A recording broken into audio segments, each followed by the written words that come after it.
जिसे एकादशी व्रत रहना हो उसका नियम है कि दशमी के दिन कांसे के पात्र का त्याग करे।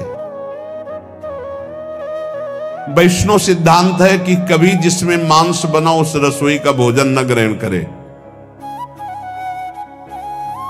मसूर की दाल, चना की दाल, कोदो और कोई भी शाक, शहद, दूसरों का अन्न, दोबारा भोजन और मैथुन, ये दशमी के दिन त्याग दे। एक बार दशमी के दिन भोजन करे 24 घंटे में, क्योंकि एकादशी रहना है। कांसे का पात्र, जिस रसोई में मांस बना उसके भोजन का त्याग, मसूर की दाल, चना, कोदो, शाक, मधु अर्थात शहद और दूसरे के द्वारा दिया हुआ भोजन और दोबारा भोजन और मैथुन क्रिया, इनका दशमी के दिन कभी भी प्रयोग ना करे। इन 10 वस्तुओं से वैष्णव दूर रहे दशमी के दिन। फिर एकादशी के व्रत में, ये पीछे तो हम वर्णन कर ही चुके हैं, कहीं नहीं आया यहाँ कुटू का कचौड़ी पकौड़ी और सिंघाड़ा का हलवा और सावा, ये दुनिया के खीर और सब। ये एकादशी के दिन किसी भी तरह की गेम आदि क्रीड़ा ना खेले।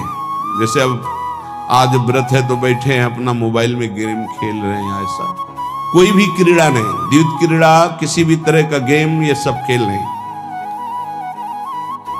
द्वैत क्रीड़ाम च निद्राम च तांबूलम दंत धावनम परापवादम पैशून्यम स्तेयम हिंसाम तथा रतिम कोपम हृतवाक्यम च एकादश्याम विवर्जयेत।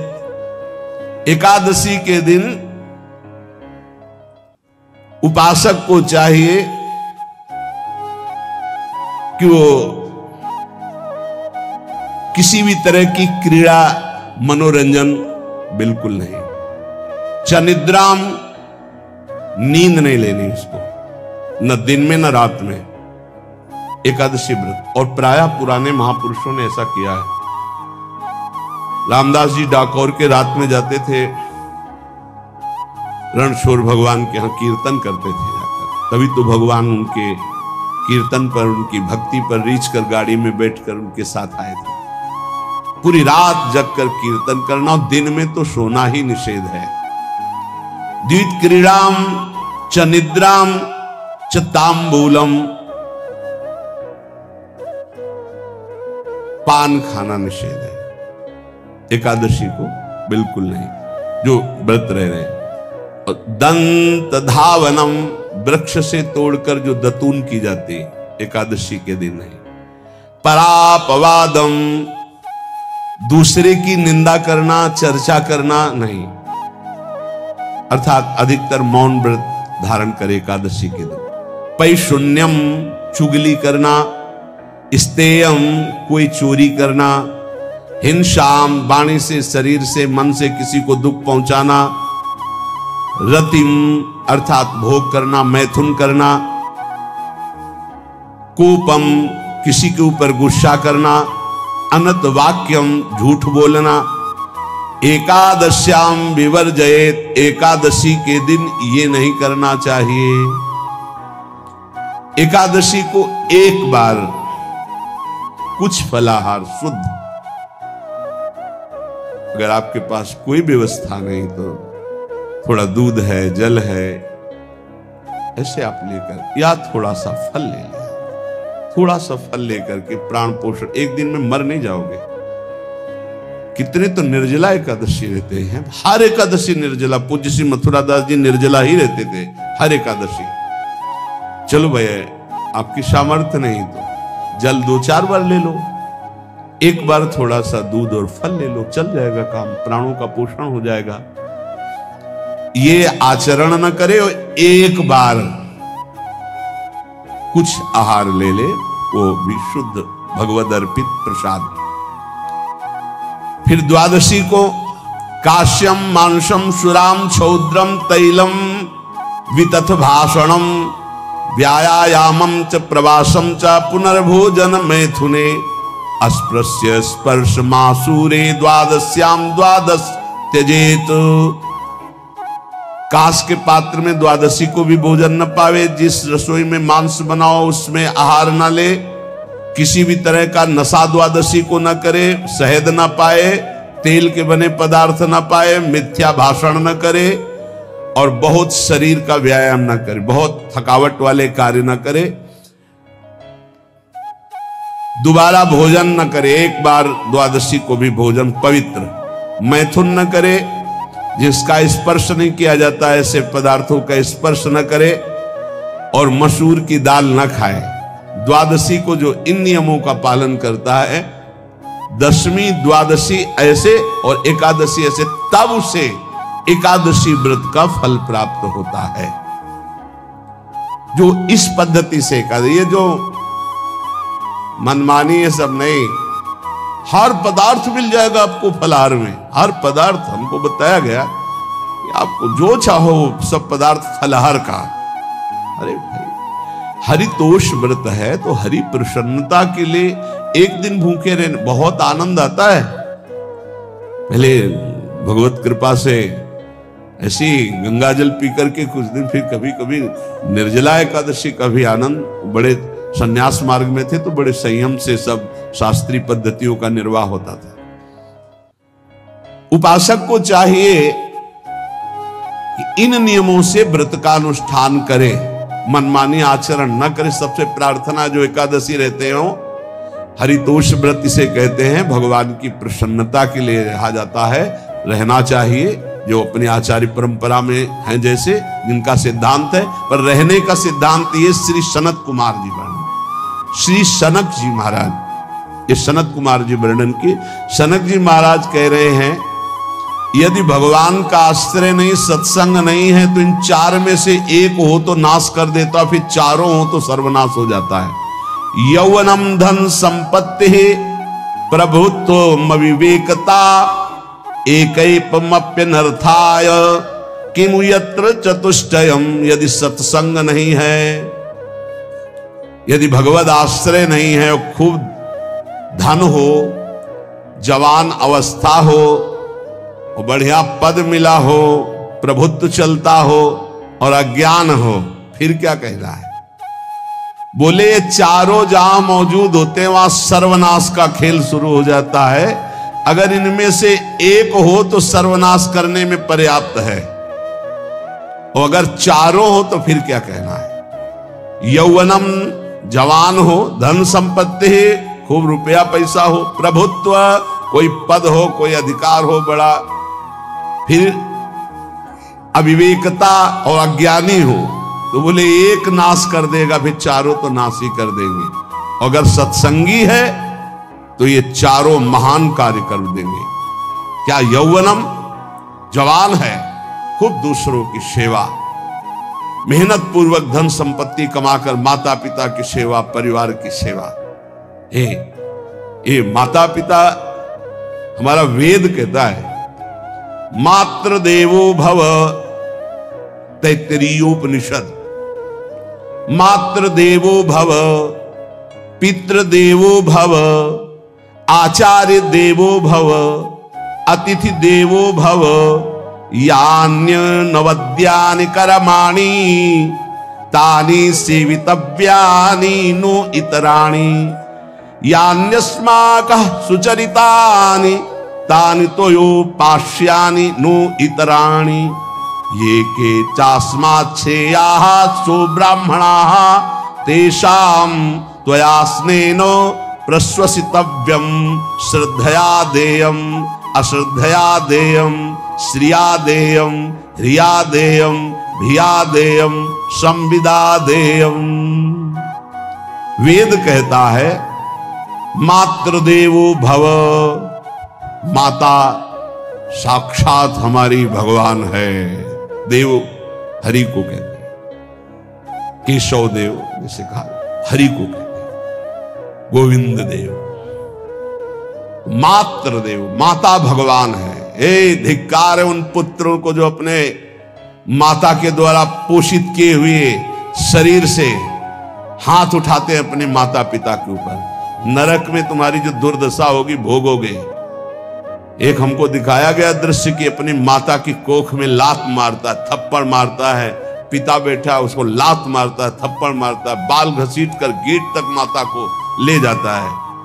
अब इनकी जो दुर्दशा होगी ये बोल नहीं पाएंगे, बता नहीं पाएंगे। ऐसी जगह मारा जाता है कि बस तलकते रहो, कुछ कह नहीं सकते। घोर नरकों की प्राप्ति होती। वेद कहता, तैत्तिरीय उपनिषद, मातृ देवो भव, ध्यान से सुन लो, सत्संग है, ये माता साक्षात भगवान है। अगर तुमने मारा, वाह भर करके इसके आंसू गिरे, जितने आंसुओं की बूंद से भूमि के कण भींजेंगे उतने कल्प तक नरक भोगोगे। ध्यान रखना, तुम्हारा कभी यश, कभी कीर्ति, कभी श्री, कभी हिरी, ये कभी तुम्हारे उदय नहीं हो सकती। तुम्हारा सर्वनाश हो जाएगा अगर मां पे हाथ उठाया। पितृदेवो भव, पिता साक्षात भगवान है। देखो भगवान अवतरित हुए तो प्रात काल उठी कै रघुनाथा, मातु पिता गुरु नावहि माथा। आचार्य देवो भव, माता साक्षात भगवान है, पिता साक्षात भगवान है, आचार्य गुरुदेव साक्षात भगवान है। जो अपनी माता को, अपने पिता को दुख देता है, अपने गुरुदेव की अवहेलना करता है, उसका कभी मंगल हो सकता है? वो कभी सुख प्राप्त कर सकता है? वेद कहता है जो निर्दोष कर्म करते हुए धन कमाकर, कैसा कर्म? निर्दोष कर्म करते हुए धन कमाता है और उस धन से अपने बूढ़े माता पिता और गुरुजनों की सेवा करते, जीवन धन्य है। धिक्कार है उस पुत्र को, धिक्कार उस जवानी को, धिक्कार है उस धन को, धिक्कार उस बुद्धि को जिसको ये सब प्राप्त होने पर भी अपने बूढ़े माता पिता को दर दर के भटकने के लिए विवश कर देते हैं, जो अपने बूढ़े माता पिता को कष्ट देते हैं। जहां वेद कह रहा है मातृ देवो भव, पितृ देवो भव, आचार्य देवो भव, अतिथि देवो भव, चारे बातें कही। अतिथि देवो भव, अगर बिना परिचय के कोई आ गया, कह रहा भूखा हूं, भोजन पवा दो, भगवान पधारे हैं, हम कह रहे मत अंदर आने दो, गेट के बाहर पवा दो, तुम्हारा संशय, पर उसे भूखा मत जाने दो। अतिथि देवो भव, जो निर्दोष कर्म करके अर्थ कमाकर अपने माता पिता गुरुजनों की सेवा करता है, उसी का जीवन धन है। पशुवत आचरण, मनुष्य शरीर प्राप्त करके राक्षस आचरण, राक्षसों की यही पहचान होती है। मां नहीं मातु, पिता नहीं देवा, साधुन ते करवा वही सेवा। तुम्हारे जो पुण्य है ना सब भस्म हो जाएंगे। आप खिलवाड़ मत समझो, वो विरक्त है, भले तुम्हें नौजवान दिखाई दे रहा है, वो शरणागत है। जो आचार्य ने मंत्र दिया वही गुरु परंपरा से चला रहा, वही मंत्र उसमें। आप उसको बोल रहे हमारे लिए कुर्सी डालो, पैंट शर्ट पहने हो, कुर्सी डालो। हाँ, आप असमर्थ हो तो हाथ जोड़कर प्रार्थना कीजिए कि बैठने में हमारी टांग टूट गई है, हम बैठ नहीं पा रहे हैं, क्या व्यवस्था हो सकती है क्या? याचना इस कोटि की। आदेश, बाबा जरा कुर्सी लाना, बाबा तो कुर्सी रख देंगे, आप उनको तुम भिक्षुक समझते हो, सारे सुकृत तुम्हारे नष्ट हो जाएं। ये जो संतों के द्वारा दिए हुए आसन में अयोग्य पुरुष बैठ जाते हैं ना, इनके सारे सुकृत नष्ट हो जाते हैं। ये क्या समझते हैं? तुरंत आसन दिया जाता है, किसी भी आओ, आसन को प्रणाम करके समेट कर रख दो। अगर आसन में बैठने की योग्यता रही, आसन में बैठने की योग्यता उसकी मानी जाती है जो सामने बैठा है, उस स्थिति का हो या उससे श्रेष्ठ हो। बहुत होश में ये बातें सत्संग में ही मिलती है और अन्यत्र नहीं मिलती। आसन बिछाने का मतलब तुम कोई महान नहीं हो गए हो, अपने में दैन्यता नहीं तो वैष्णव किस बात के? आसन ग्रहण वैसे ही बिछा हुआ है, उसके ऊपर आसन लगा हुआ है गुरुजनों के लिए, श्रेष्ठ जनों के लिए। आप आसन में बैठने के अधिकारी हैं। सत्कर्म के द्वारा कमाए हुए धन से मातृ देवो भव, पितृ, हम बार बार चिल्ला के कह रहे क्योंकि कलयुगी इन पुत्रों को अब समझ में नहीं आ रहा। जो बोओगे वही काटोगे। अगर आप अपने पुत्रों को सत अध्यात्म की शिक्षा देंगे और स्वयं अध्यात्म से चलेंगे तो तुम्हारा बुढ़ापा ठीक से जाएगा नहीं। बुढ़ापा बहुत मुश्किल से कटता है, बहुत मुश्किल से। हाँ, हमें कई दृश्य देखने को मिलते हैं। बता रहे एक बार बिंदौर इधर है, इच्छावर फतेहपुर, वहां से भ्रमण करते यार, बड़े मकान से वयोवृद्ध भागते हुए आए, स्वामी जी स्वामी जी स्वामी। बहुत कष्ट में हो। क्या कष्ट है आपको? आपको महल से उतर रहे हैं, ये किसका है? बोले मेरा ही है।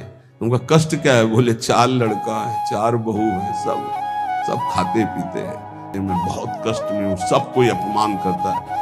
वह निकलो फिर बाहर, बाबा जी बनो, भजन करो, भगवान के मार्ग का अनुसरण करो। चौथी अवस्था है। बोले ये तो नहीं हो सकता, रहूंगा तो यही कुछ ऐसा कर दो कि जिससे हमारे बच्चों की बुद्धि बदल जाए, जो हमको पीटते हैं, गाली देते हैं, उनका वो जादू तो हम जानते नहीं। और चल पड़े, और बड़ा अंदर से चिंतन हुआ कि जीव कितना आसक्त है उन्हीं पुत्र परिवार घर में। अब बुढ़ापे का समय है, चौथी अवस्था में अगर घर ही में रह के भजन करो तो झंझट नहीं होगी। जो मिले जैसे मिले जीवन यापन करो, भजन करो, लेकिन प्रभु से मतलब नहीं। तो जितने भी जवान भाई बहन सुन रहे हैं, आप अपने माता पिता को, यहां हमारा वेद कहता है मातृ देवो हो, माता भगवान है, पितृ देवो हो, पिता हमारा भगवान है। धर्म के द्वारा कमाए हुए धन से माता पिता की सेवा करो। दूसरे दोष युक्त कर्मों का कभी आचरण मत करो। यन्नस्माकं सुचरितानि तानि तोयो पापाश्यानि नो इतराणि। सुंदर आचरण करो जो महापुरुषों के द्वारा विधान किए गए हैं, पाप आचरण कभी मत करो। हमारे आचरणों में से एक भी ऐसा आचरण नहीं होना चाहिए जो दूसरे को दुखी करके धन संपत्ति लेने वाला हो। वेद कहता है पापाचरण किया और आपको गड्डी पकड़ा दी, आप निर्दोष को दंड दे दिए और दोषी को धन के कारण मुक्त कर दिए। अब आपके परिवार में जो तांडव मचेगा वो झेल नहीं पाओगे, चाहे कोई भी हो। बहुत ध्यान से सुनना, ये सत्संग है, ये शास्त्र है। जो अधर्म पूर्वक दूसरे के द्वारा दिए हुए धन से गलत निर्णय करता है, दोषी को मुक्त करता है और निर्दोष को दंड देता है, उसको दुखिया को न सताइए, दुखिया देगा रोए। जब दुखिया के मुखिया सुने तब तेरी गति क्या होए। मर्सिडीज गाड़ी में भून जाओगे भुट्टे की तरह अंदर, कोई सांस लेने की जगह नहीं मिलेगी। कैसे? आगे से गाड़ी में किसी कारण आग लग गई, चलती गाड़ी में। अब आजकल सब रिमोट का सिस्टम होता है, वो तार जल गए जिनसे गेट खोला जाता है। अब गेट लाख लोग हैं आसपास, कोशिश कर रहे हैं, न गेट खुल रहा है, न शीशा तोड़ा, भम मचा हुआ है। चीखते हुए अंदर एक एक परिवार का सदस्य भस्म हो रहा है। क्यों? किसी के परिवार को उजाड़ा तुमने, किसी के निर्दोष की तुमने दंड विधान किए हैं, पापाचरण किए, वो भोगना पड़ेगा। इसीलिए बार बार तुम्हें भयावह शब्दों से कहते हैं, कोई तुम्हें दंड नहीं देगा, तुम्हारे कर्म हर समय तुम्हारी खोपड़ी में सवार हो, वही तुम्हें दंड देंगे। इसलिए हमारा वेद कहता है यन्यस्माकः सुचरितानि तानि तोयो पापास्यानि नो इतराणि। जिसमें महापुरुष विधान किए हैं कि यह आचरण करो वो सुकृत है, और जिसे मना करते ऐसे पापाचरण मत करो, कभी दूसरे का अहित मत करो। जो कोई भी हमसे श्रेष्ठ गुरुजन है उनका आदर करो, उनको आसन दो, उनको विविध पदार्थों से सुख पहुंचाओ, विश्राम कर लेने के बाद वार्ता करो। श्रद्धा पूर्वक माता पिता गुरुजन अतिथि इनकी सेवा करना परम धर्म है। अश्रद्धा पूर्वक इनको कभी मत बर्ताव करो। बोलना, भोजन, ले बूढ़े जनों को ऐसे देखा है, ऐसे बड़ा कर लो, तुम्हारी भी बुढ़ापा आएगी, पता नहीं आ पाएगी कि नहीं आ पाएगी। अगर आएगी तो बहुत बढ़िया आएगी, तुम्हें ऐसे सताएगी कि आप देख लेना। बहुत हमारा हृदय इस बात से पीड़ित हो जाता है कि मां के प्रति ऐसा बर्ताव, जिस मां ने इतना पिता की क्षमता से हजारों गुना बढ़कर माता का प्यार होता है। ऐसे माता को, ऐसे पिता को हमें तो लगता है रोज चरण धो के पीना चाहिए। भगवान साक्षात इनमें विराजमान है। भगवान सच्ची कहता हूं, सच्ची कहता हूं, जो अपने